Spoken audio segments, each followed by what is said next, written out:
صباح الخير واهلا وسهلا بكم مره اخرى في قناتكم يارا مغربيه وافتخر. هذا الصباح خرجنا لقينا الجو تبدل، على الصيف، الخريف غيبدا. كيف كتشوفوا معايا الالوان ديال اوراق الشجر كتبدا تتبدل، كتعطي واحد المناظر رائعه. ولكن واخا هكاك البرد ما ساهلش في كندا. داكشي علاش انا عندي واحد الميساج للناس اللي اول عام غيدوزوه في كندا. تفكرت راسي انا اول عام كنت فيه تيكون صعيب في البرد، ملي كيبدا يدخل البرد كيولي الانسان يخدم ولا يقرا ويرجع للدار ويسد عليه.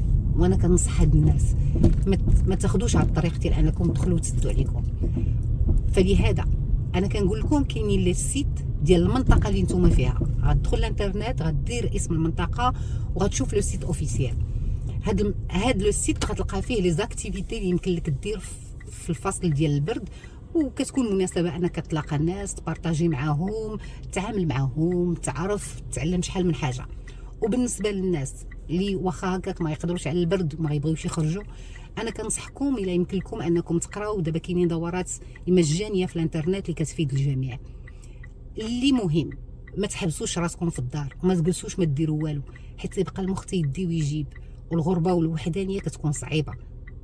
وفي الوحدانيه وفي الغربه تنتعلموا اي حاجه خصك تديرها لراسك. دونك انت اللي غتطلع المورا لراسك، انت اللي غادي دير كل حاجه لراسك وما تيأش، حيت انا متاكده انك ما وصلتي هنا الا وانه كان حلم عندك، وانت ما كانش حلم فهو قدر. دونك انت ديجا هنا، يمكن لا عندك شي رساله غتأديها تكون خير ليك او للناس اللي معاك. دونك استافد وما تضيعش الوقت. كنشكر الجميع، وان شاء الله في فيديو قادم ان شاء الله. ربي معكم.